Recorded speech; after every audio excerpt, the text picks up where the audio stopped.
to another episode of The Next Fix. This is the podcast where we talk to people that have suffered from or experienced addiction, substance abuse in their lives, and now they're on to the new and better, the new.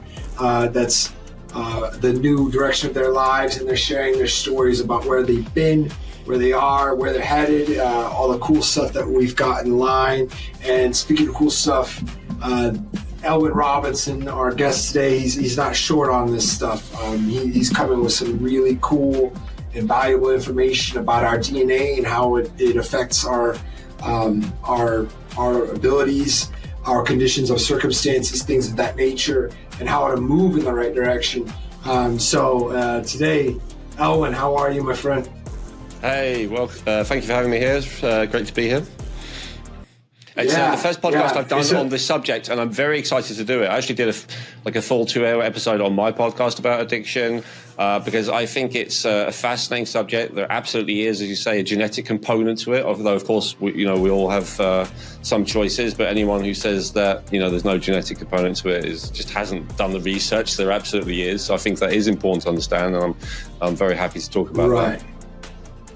Yeah, and before we get into your story, I'm going to share a little bit about like a thought process or a thought exercise that I've done with myself because, I'm on the better end of recovery now, but when I was trying to gain some traction and things of that nature, I learned my father, whom I don't know him, we don't have a relationship. I mean, I know who he is, but we don't communicate, and we didn't before. And when I found out that he was addicted to narcotics, and he was a drug mule, and he's an alcoholic, and when I did find all this out, he had been sober 7 years, but it struck me like lightning, and I wondered immediately, like, was I bound? Was I tethered to this lifestyle, and then of course it's always the nature versus nurture and all these different ways that we frame this question of like,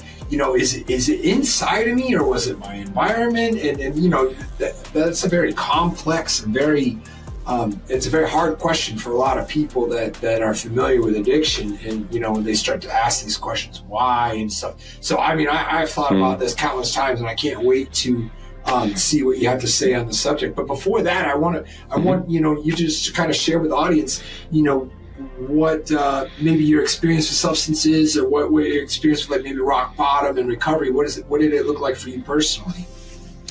I don't have like a massively dramatic story in terms of how bad it got for me, although it certainly wasn't great. I would say, throughout my childhood, I was very unhappy. I had some, early life traumas where both of my parents like almost killed me. And that kind of set me up for, not being emotionally healthy. And really throughout my childhood, it felt like, I felt like in a really horrible state of consciousness. Like I felt like a victim state of consciousness, is that terminology that you're kind of familiar with? Like nothing was ever my fault, and the world sucked, and all that kind of stuff. And then so when I first discovered drugs, maybe coffee when I was 10, cigarettes when I was 13, and then cannabis and alcohol when I was 14, I was all in, because to me, as I said, my state of consciousness was awful, and so it seemed absolutely like an upgrade, and it seemed like it was worth doing anything to get that upgrade. Now, the reason I say that my life didn't become that terrible is because, through circumstance or fortune or whatever, I never, ended up in jail or like doing anything really terrible to get that money. Instead, I kind of bounced around between at one point for many years I was growing and selling cannabis, so it helps when you're an addict to create your own endless supply of the drug, which is what I did. So that was able to maintain me on like a quarter ounce a day habit of cannabis for many years. I don't know that cannabis addiction is not taken seriously by your audience, because maybe a lot of them are doing more serious and more deadly drugs, but I would say cannabis addiction does have its own significant drawbacks as well. It may not destroy your life, but it reduces the quality. And of course, as I said, there were cigarettes, and I was using alcohol, pretty much every day, and I was frequently doing amphetamines, and I would sometimes do anything else I could get my hands on. So I had a pretty good collection. Real fast though, Elwin, I wanted to ask you, because you said it so quickly, and I'm guilty of this too. Like sometimes when I like kind of graze past things, and we don't have to get too deep into it, but you mentioned your parents almost killed you. What? Just real quick, like how did that look like? I mean, did they drop you on your head, or what? I mean, how did that? I mean, they were both, psychologically unhealthy people. My father, before I was 1 year old, when I was a baby, apparently, I said apparently, because obviously I don't remember, but he shook me until I turned blue and stopped breathing. My mother, and then my mother put pure bleach into a sippy cup and left it within reach, and so I drank that pure bleach and had to go to the hospital, have my stomach pumped. I almost died. So some people like she didn't mean it, some people like there's no way a mother would ever do that accidentally, because I don't know the truth about that, but I do know it made me feel like there was no one in the world I could trust, and the world was a dangerous and unpleasant, scary, horrible place, basically. And so, again, thank you for kind of clarifying that. And again, we're not going to, just dive into that. But yeah, that definitely qualifies as near-death experiences for you under different circumstances from each of your parents. But I wanted to kind of express something. We moved countless times. I think we moved over 10 times by the time I was 8 years old. And so I never had any friends as a kid, and I was always bullied. And so I felt extremely alone. I think that's how I would say it. Like I was extremely alone. You say the word that before we hit record, you said a word and it rang through my ears. Like I had mentioned, it's one of those words. You're hopeless. You're hopeless. And so I think anybody that... I felt a lot of futility. I would fantasize about suicide a lot, like almost every day. I never made any serious attempts, but I also never ever told anyone till I was in my 30s. Like it was not a cry for help. It was just a constant I wish I could end it. Like I hate my life so much. And then, but the only thing that stopped me was like guilt of like that. When you have parents also that are narcissistic, like. They convince you that your needs are not important and their needs are all important. So, having this belief, it would have put out my parent if I'd have killed myself. That's why I didn't do it. Like that was the main thing, right? Because their needs came first. Well, I can tell by your answers and the way you're not hiding a damn thing, man. You're super transparent, and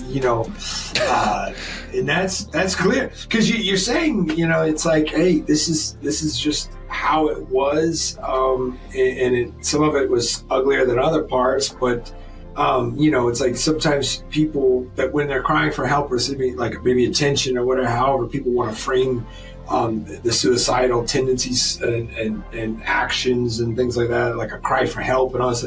You just kind of limped along with like a shitty feeling, am I right?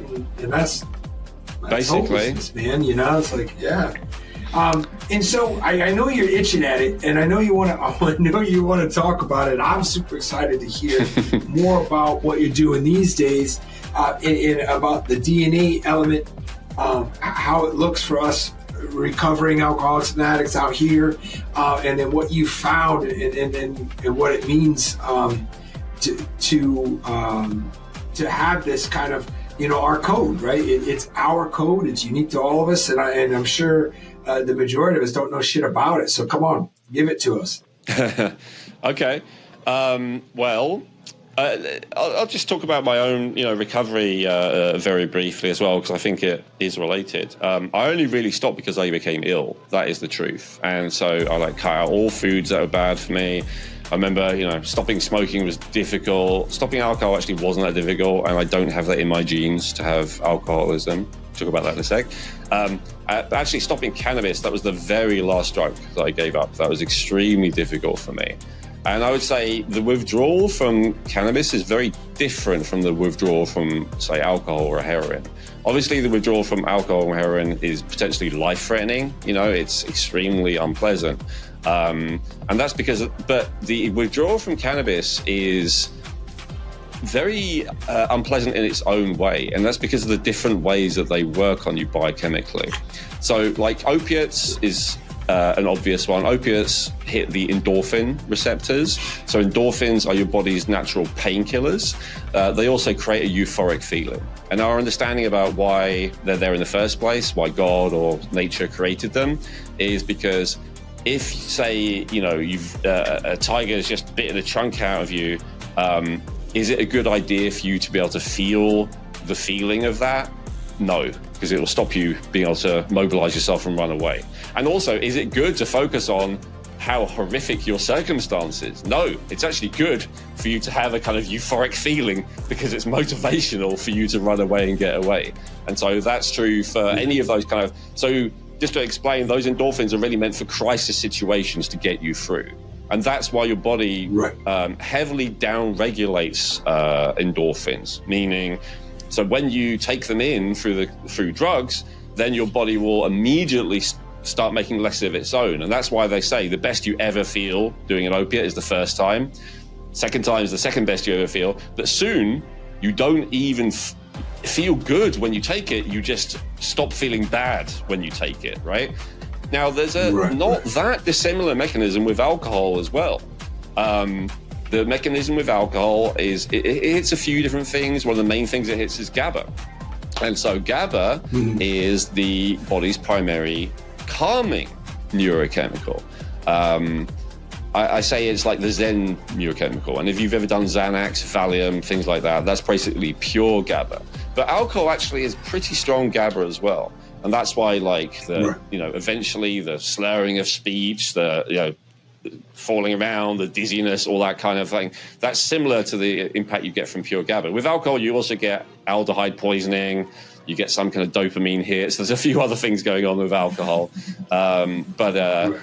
So with that, the withdrawal from alcohol is the lack of GABA, the downregulation of GABA. So it's not a million miles away from a benzo withdrawal, although again, they're obviously different because there's some, different neurochemicals going on.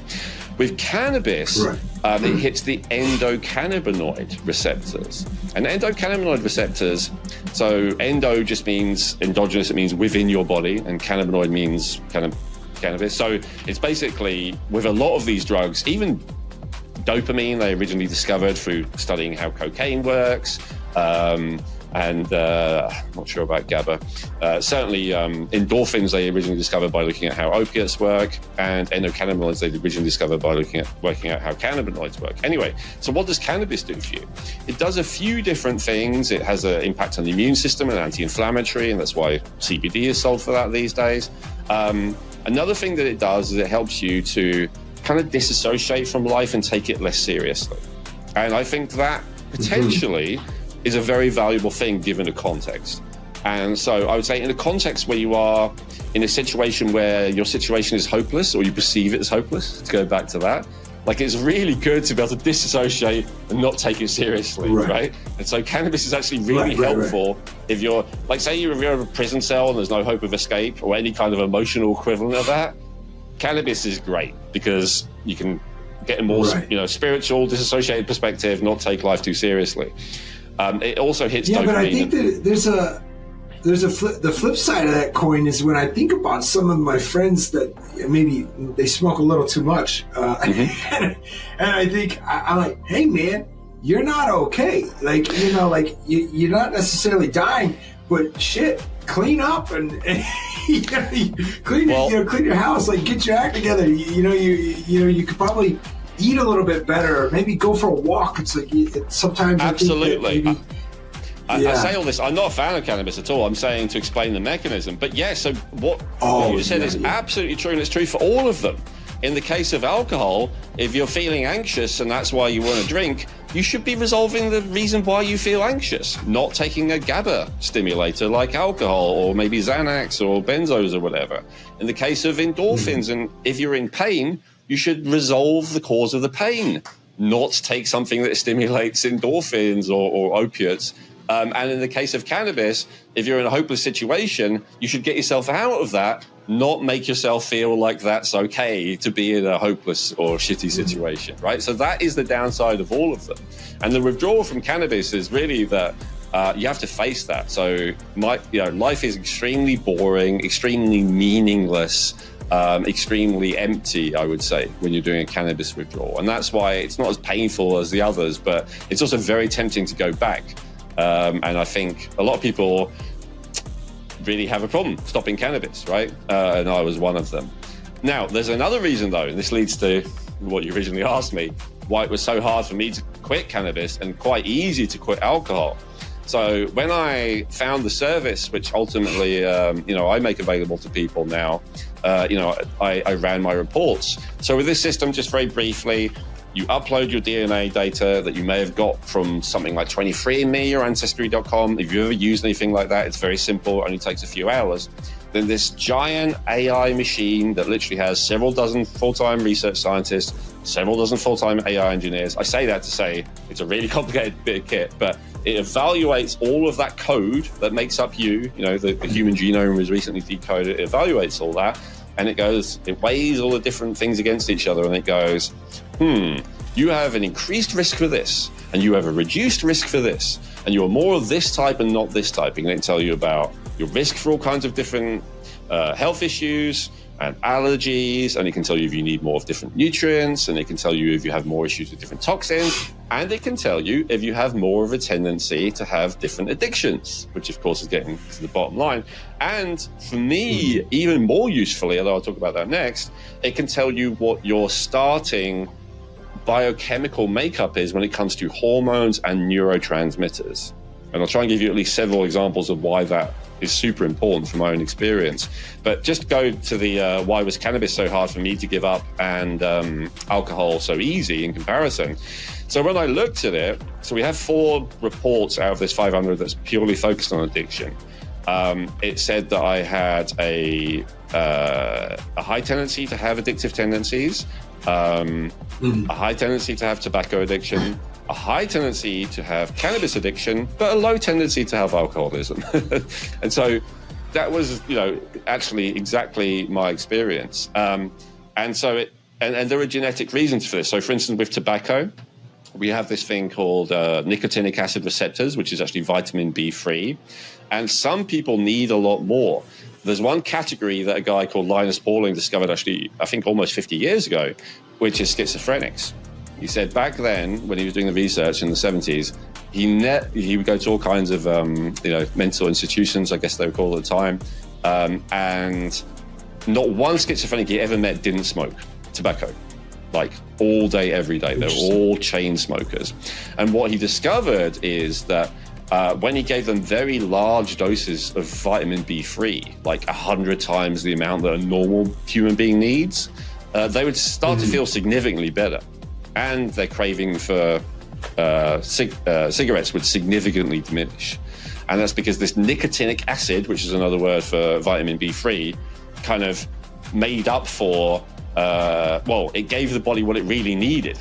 But if you have a massively elevated need for nicotinic acid, but you're not getting it, because how would you know that, unless you did a test like ours, then having nicotine, it hits the same receptors, and it makes you feel better. And that's why people, and schizophrenics is one example, like some people, when they first try a cigarette, they're like, ugh, this is horrible, throw it away. Another person's like, oh God, that's what I've been looking for all my life, like kind of feeling, right? And they're a chain smoker ever since. Yeah, and Elwin, I searched my memory back to when, I was partying and I'm doing all of these assorted drugs, just like you did, like there was, everything was on the table, at different times. And I would see people light up over different things. And I would make like for instance, like methamphetamines for me, it didn't do much for me. Alcohol was my thing. Opioids was my thing. Cigarettes, like you had mentioned, I smoked one. I was like, this is awful. Never did it again. Interesting. But I would see certain people, like I would be doing a drug heroin, whatever it was.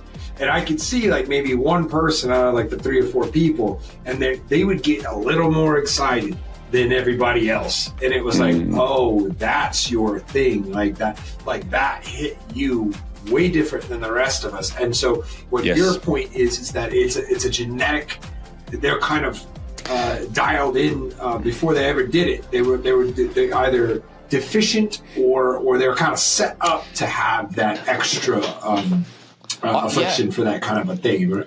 Yeah. I think the word you picked is perfect. I actually think it's always deficient. So the one I picked to give you first was like an unusual one, which is a vitamin deficiency. But that's the only one that I know of when it comes to drugs. Every other one that I've come across is always down to a hormone or a neurotransmitter. That's always what it is. So based on the drugs that you have that feeling about, and that feeling that you said, oh yeah, this is the one. Dr. Drew, I don't know if he has got a good reputation among addicts or anything, but he was the celebrity addict guy for years, and he said, right. Whatever you have that feeling about, like, oh my God, this is the one, that's the one you absolutely have to avoid the most stringently, because that's the one that will get you. But what he doesn't know, as far as I'm aware, is he doesn't really understand the biochemical basis of that, and that's what I wanted to share with your audience. So based on your predilection, I feel confident that, let's say at least 80% of the time, I would be able to accurately guess what your hormonal and neurochemical balance are. So for instance, you said you were not that bothered about cigarettes, not that bothered about amphetamine, loved alcohol, loved opiates. What about cannabis? Not bothered about that either?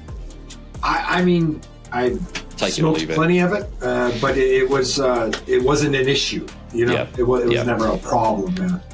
So that's why. So I already mentioned those two. So in that case, I would guess that genetically, and the great thing about this is not like a theory that we can ponder. This is something we can test and verify one way or another, right? But I would guess, and I would be happy to put money on it, that if we ran your genetics and we looked at it, that you would have a genetic tendency to have low levels of GABA and low levels of endorphins. And that's something that we have, we have a report on each of those. It is possible that I could be wrong. The other thing that it could be in the case of alcohol is that you have a tendency for a high level of cortisol and a high level of adrenaline. And so if you're the kind of person who experiences a lot of adrenaline, probably actually the last thing you want is amphetamine, because it's even more adrenaline. And that's true even for cigarettes to some degree. It's just exacerbating that. It's going to make you feel worse. Now, some people get off on, the extreme adrenaline high, but for most people, it's just like, this is too much kind of feeling. They're trying to get the other direction, right? They're trying to calm the hell down. Often, if it's a very strong addiction, I don't have to say which of the two it is. It's often both. That's what I found, So it's often like a tendency for high cortisol and low GABA. And the great thing is this is something we can see if you have a genetic tendency for, and this is something that we can test. There's blood tests for GABA and there's blood tests for cortisol. So again, you don't have to take my word for it. This is a test that you can actually do on yourself and you can verify, could this actually be what's going on? And I wish that these questions, which to me are so elementary and so basic, were a stable part of any addiction treatment protocol. I'm not saying that they're all that matters. I'm not saying that every other 12-step and every other thing is not helpful.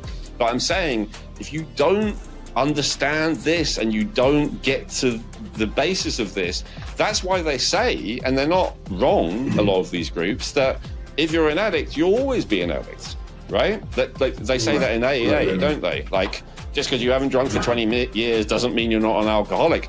And they're right. And I know that some people disagree with that, right? There's a bit of debate about that. But they are right in the sense that if you have a genetic tendency towards a GABA deficiency, then you always have a genetic tendency towards a GABA deficiency. That's true. But what is not true is that you always have to have a GABA deficiency just because you have a genetic tendency to.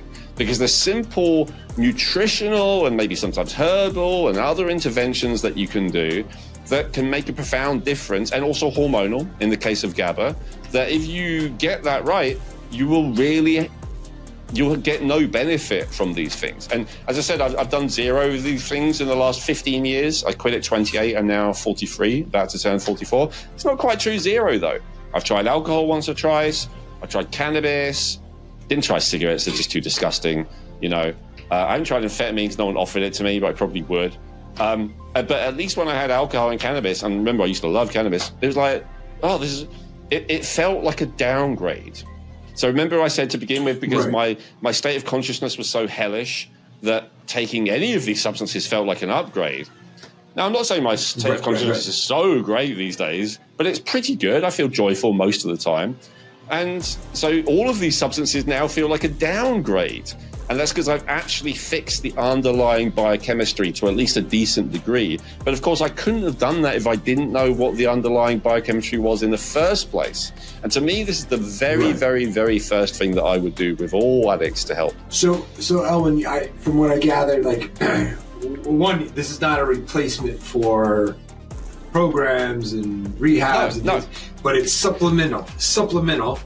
And then I was going to ask you. I would say it's a first step. It doesn't replace any other step. Every other step should still be done because they're all helpful. But what is the recidivism rate for a 12-step program? Is it like 90% something?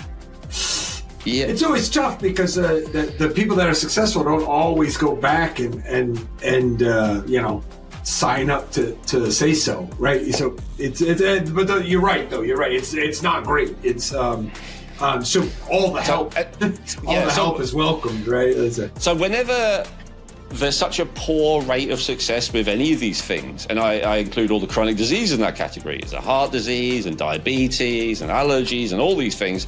Whenever the mainstream or most popular approach has such a poor rate of being able to address something, I think doesn't mean we throw any of those treatments out and ignore them, but it does mean we go, maybe there's more to this, right? Like maybe there's something else that I need to look at. And to me, that and I realize this may be hard to believe if you've tried, a lot of things and it doesn't seem to have been effective, and this is like another thing. But we have to understand.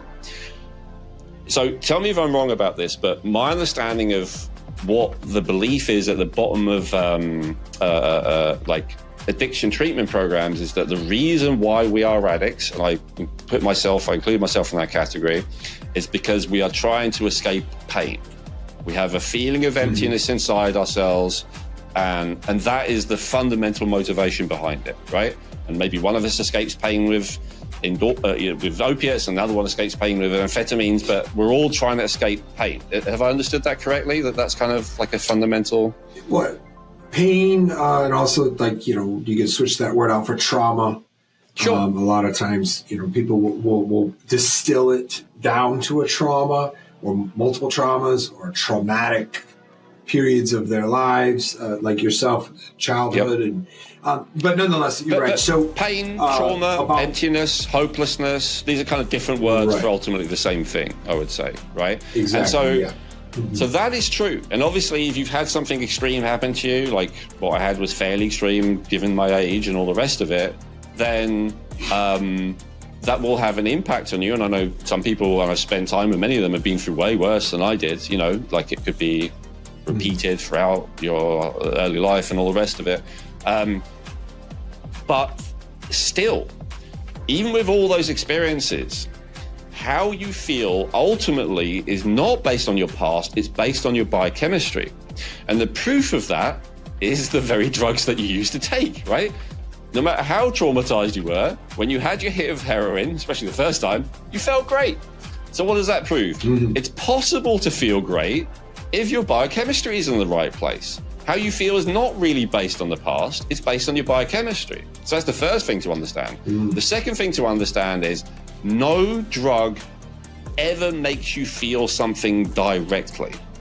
So what do I mean by that? I mean, if you take, methamphetamine or fentanyl, let's pick, two of the strongest things in the world. If you took those and you didn't have the endogenous chemicals that were similar, that had receptors, they would do nothing. So What do I mean by that? I mean, the strongest methamphetamine, the strongest fentanyl, your body is capable of creating something equally strong, at least gram for gram or microgram for microgram, and it has those endogenously within you, and it has receptors to make that happen. So a lot of drugs only work by stimulating your own system. Do you see what I mean? And no drugs can work without your own system. So meaning anything that a drug can make you feel, you can make you feel. Now, some feelings are not sustainable. It's not possible to be in the peak of euphoric ecstasy 24 hours, 7 days a week. Human beings are not designed to be that way because it's not possible to function that way. As good as you felt when you had your hit of heroin, you also weren't operating at peak performance, right? It means you're not really capable of doing stuff. And that matters to someone who is not really extremely biochemically imbalanced. But if you're extremely biochemically imbalanced, you don't care that having this feeling basically ruins your ability to operate in the outside world. All you care about is that you're no longer in pain and how great that is, right? That makes it all worth it. So let me recap real quick, Elwin. I just want to make sure that I'm following and I'm on track here. So, the underlying goal of a person that's imbalanced or has trauma or has pain is to cure that pain. I would say that applies for everybody. If you are in pain, that's all that matters, depending on the nature of the pain. If you have a broken leg, that's the only damn thing going on for you. That's it. You don't have anything else going on but that. But that also can stretch into emotional elements and things of that nature. And so what you're saying is that a biochemically balanced person, it doesn't really mess with them too much to have either drugs and things of that nature. It doesn't really grip them. They don't run away with it. It holds no appeal. Because they don't have the extreme of pain, and they don't have the imbalance to try to rectify. And so the perfect addict is somebody who is imbalanced and in pain. Am I right? Or the potential addict, right? Or the potential. Yeah, and I'm saying that you have pain and imbalance, you're set up for disaster. I'm saying the imbalance and the in pain are the same thing. And so the type of imbalance will determine the type of in pain. So an imbalance of less endorphins means physical pain. An imbalance of less GABA means maybe fear and terror. An imbalance of less dopamine means, a crushing boredom and lack of ability to, have any motivation to do anything, like a lack of enthusiasm in life. A lack of endocannabinoids makes you feel like you are spiritually bereft. Remember I said I felt alone? That was the primary thing that I felt. Well, endocannabinoids make you feel connected to the universe around you. If you have very low levels of them, you're going to feel utterly alone, and you're stuck in this meat puppet. You've got no connection to God or nature or anything around you. So all of these are different types of pain. What did I just list? Spiritual pain, emotional pain, physical pain, mental pain. These are different flavors of pain depending on what the imbalance is, if that makes sense. Mm-hmm. Right. So pain and the imbalance, synonymous. Absolutely, yeah, and based on what you're, I would guess, based on what you said, the pain that you were experiencing probably was more that you had a lot of fear or anxiety. First of all, is that accurate? In the past, anxiety, right? And I know they typically go hand in hand, but it's I would say anxiety. I definitely check that box, and then the fear. It's a little bit trickier, but that's biochemically they're the same. It's just about the different way that we describe them. Like a trick in NLP is to say, if someone's anxious, say, you're not anxious, you're excited. And I go, oh yeah, because it's the same thing biochemically. It's just how you frame it in your mind. So fear, anxiety, terror, you would say is still the same thing, but just amped up higher. Anxiety is more low level and consistent, but it's all kind of the same thing biochemically. It's all like adrenaline and noradrenaline, if that makes sense. The other thing I would expect is that you felt a lot of emotional pain. Mm-hmm. I could say that I when things got dark, they got dark fast because of the emotional pain and it was my proclivity for substance abuse. I was running away from a lot of things, so it was. Sure. So maybe the fear. And forgive me, I'm like now I'm starting to go over the Rolodex of circumstances in my history, right? So it's like oh shit, I was afraid of a few things going on. You know what I mean? Yeah. I wouldn't say you're too far off. That's for sure. And so emotional pain. It's interesting. There's studies about endorphins, and often women have lower levels of endorphins, natural endorphins, than men, and that's why there's a common kind of stereotype. Of course, there are many exceptions, but like back and forth where women are like, oh, you're insensitive, and then men are like, oh, you're being over emotional, you're being, and that's like a lot of that is to do with the endorphins, especially women's endorphins go especially low at their premenstrual time of month, and so basically, low endorphins makes you feel easily upset about things. It's as simple as that. Now, the downside to that is that you're upset.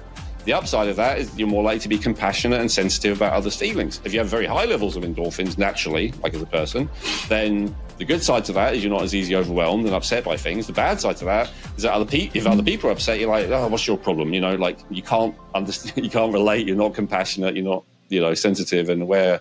And so there are. And I say that just to explain, because you might say, well, why have I got this genetic imbalance that makes me feel pain? That's not fair, right? Like, why has God done that to me? Or that's my parents' fault, or, however you're thinking. But let's put your parents aside for a second. Why has nature or God made it that way? There's advantages evolutionarily, and maybe also you could say spiritually or whatever, to people being different. I just gave a couple of examples there. Another example is, some people are high dopamine, and they tend and high in the what are called catecholamines, which is the class of dopamine in. They're people who tend to do really well in peaceful situations because they're still able to focus. There are some people who have low levels of those chemicals, and they're people who do really well in stressful situations because they don't let things get to them as easily because their body breaks down stress chemicals, catecholamines, quite quickly. Nature seems to have created it so that there's both types. So there's people who can do really well in a conflict situation, and there's people who can do really well in a peaceful situation. Each of them has their own problem. The people who do well in a peaceful situation will start to get stressed when there's too much conflict. But the people who do well in a conflict situation start to get really bored and antsy when there's too much peace, and they will often stir up drama and create wars and create conflicts or whatever, because otherwise they feel bored. I've heard a lot of professional fighters talk about this. Like, why do you keep doing it? You already have more than enough money and all the rest of it. And they're like, everything else is boring. Like, the only thing that makes me feel alive is to get in the ring and fight. So, nature, God, whatever, has decided that we need these variations between human beings. It's just, unfortunately, sometimes they get so extreme that they make us suffer so much that we become addicts. And I'll just give one more. Right. If you have a tendency to be addicted, and almost no one talks about this, and it's fascinating and it's so helpful to know it. Whenever I see someone and their genetic tendencies, and they have a tendency towards low oxytocin. So oxytocin, have you heard of it? It's a hormone. I have heard of it. I have forgotten though, so please remind me exactly what its function is. Yeah, no worries. Yeah, most people have not even heard of it. So oxytocin is often known as it's way less researched than most of the others, like dopamine or stuff that you're probably more familiar with. But these days they're catching up with the research. They used to call it the love hormone. They first discovered it like a newborn baby and their mother breastfeeding is like when there's the most oxytocin produced. It's that like sense of real bliss and connection with someone else. So they call it the love hormone. But when they actually looked into it more, they realized people with high level of oxytocin don't necessarily always act very loving. Sometimes they're, a bit dismissive to people who they don't consider part of their group and stuff like that. So they're not necessarily the most compassionate people in the world. So what is it then, oxytocin? So it turns out that oxytocin is not necessarily the feeling of being loving, it's the feeling of being loved. So people who have high levels of oxytocin, they feel loved. And so because of that, they feel easily satisfied. They feel easily fulfilled. and maybe they're overflowing even. But what about the people who genetically have the opposite tendency? Well, they feel very unsatisfied and they feel very unfulfilled. In fact, I would say empty. And so whenever I meet someone who has genetically tendency for low oxytocin, I ask them, do you have addictive tendencies? I've never had one say no. And the difference with that type is often they're addicted to anything, right? So they don't have their preferences like you and me. It's like they'll go from drug addiction, and then it'll be sex addiction, and there'll be work addiction, and then there'll be shopping addiction, and like whatever, like gambling addiction. Like they're just addictive, full stop. And so I see that most of oxytocin. And food addiction is a big one as well. Like overeating is one of the favorite activities of low oxytocin people in many cases, not always, because of other factors. And so interestingly, oxytocin is mainly, it's available as a prescription medication. It's mainly used for women giving birth, but it is often, by doctors who know about it, which is not many, prescribed off-label, intranasal oxytocin as a anti-addictive agent. So they use it especially for food addiction, although smoking is another one they give it for. And I don't see why it wouldn't work for other addictions if oxytocin deficiency is the basis of it.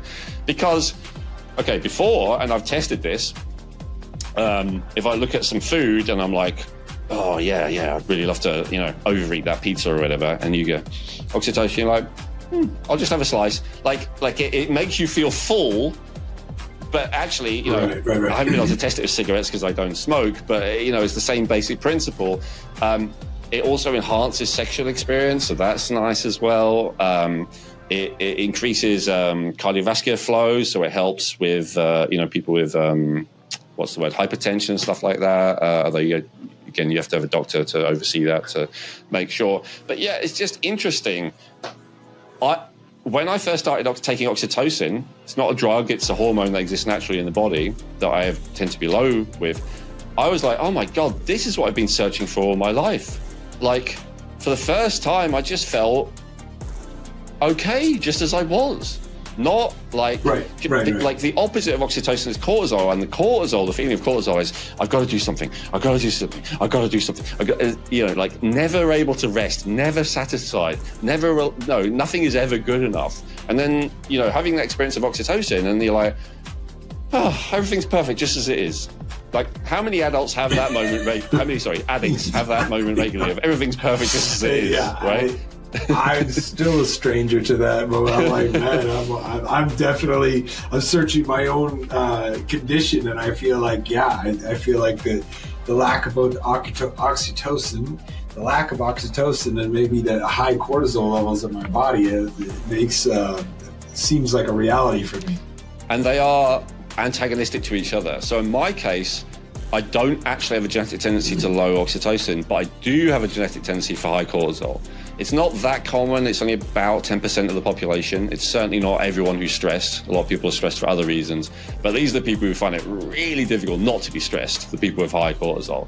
And so with a lot of hormones, it isn't about like the level, it's about the level compared to. So even if your oxytocin is normal, but if your cortisol is high, you're still going to have that feeling of being unsatisfied and, nothing's ever enough and all the rest of it. So if you increase your oxytocin as well, so they're both high, which means that they're now balanced, or if you reduce your cortisol, so they're balanced, then you can actually start to feel relaxed. And then if you really want to push it, if you reduce your cortisol and increase your oxytocin, you can really have that feeling that's the opposite of what you used to, where you're like, oh, this is this is great, this is nice.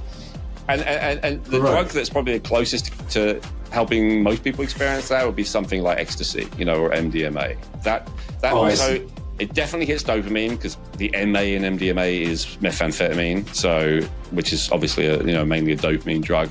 But the reason why they call it like the love drug, like E and all that kind of stuff, is because it's also hitting oxytocin. And so I remember when a girlfriend broke up with me when I was 21 years old, and I was in Glastonbury Festival, this huge festival in the UK, and I was so devastated. Obviously as this dysfunctional person that I've already described, I didn't take that well, being broken up with. I remember feeling like everything was hopeless and nothing is ever going to be good again.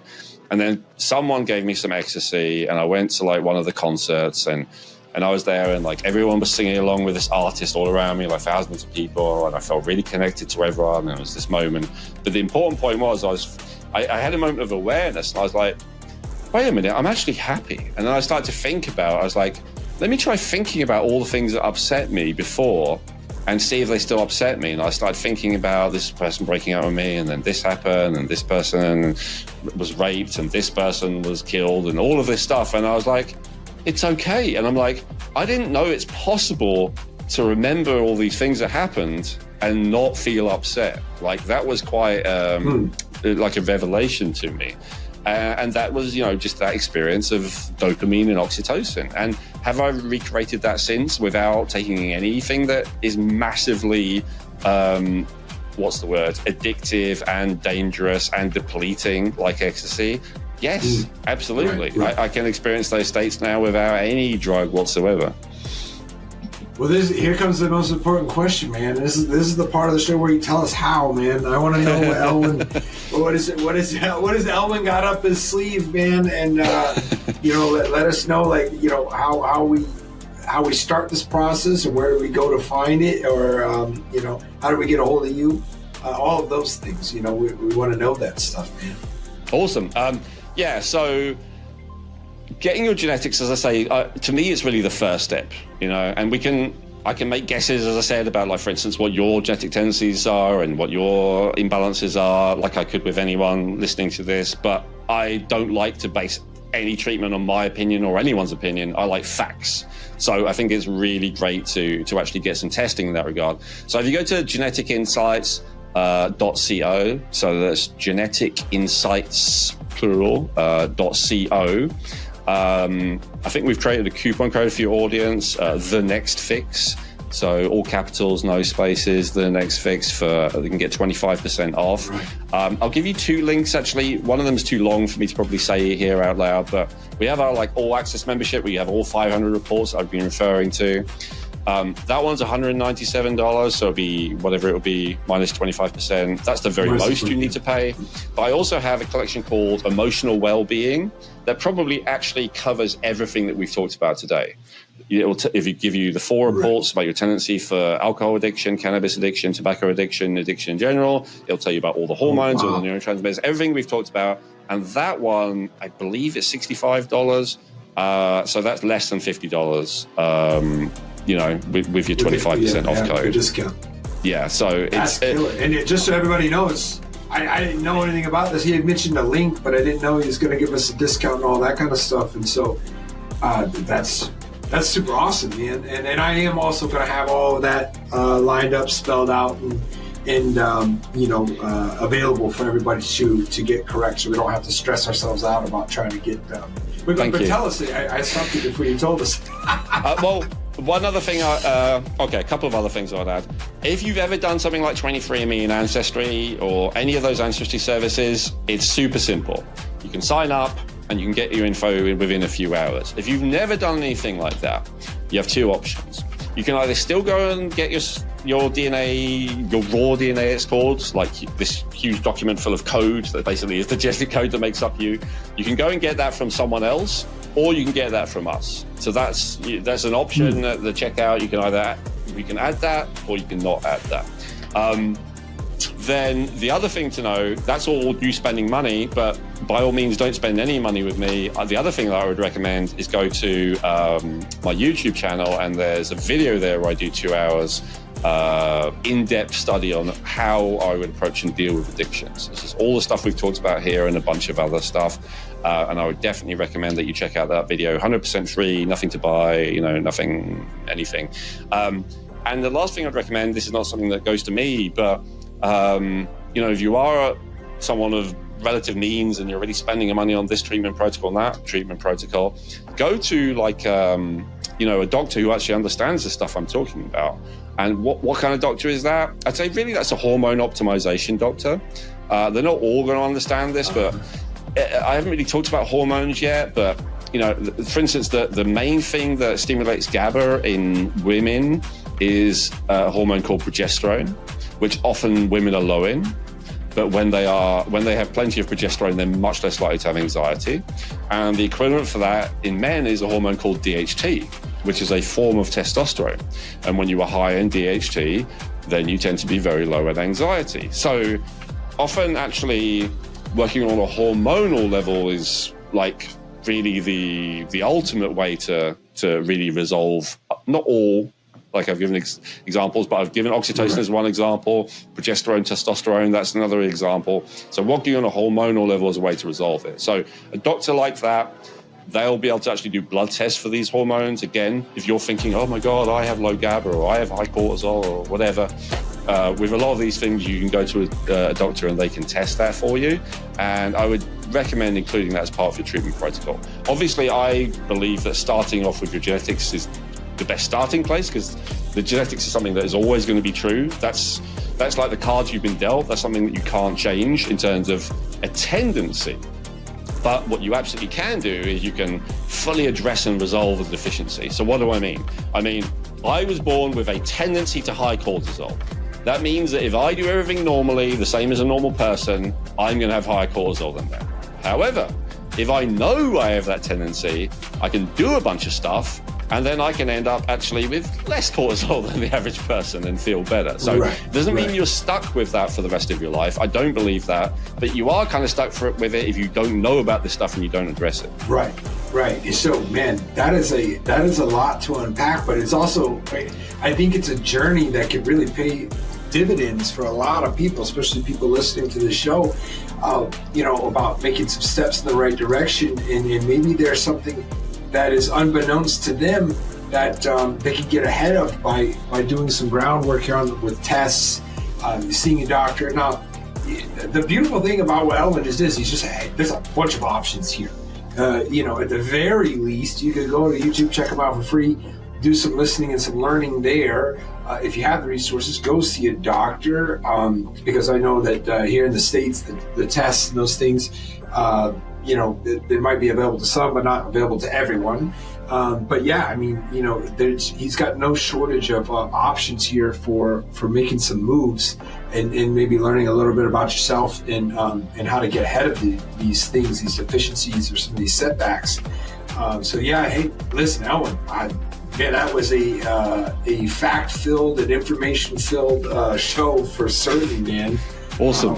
Thank you so much. And so, yeah, guys, I'm going to have all this information for you. And then until the next show, this is my friend Elwin Robinson, and we'll catch up with you next time.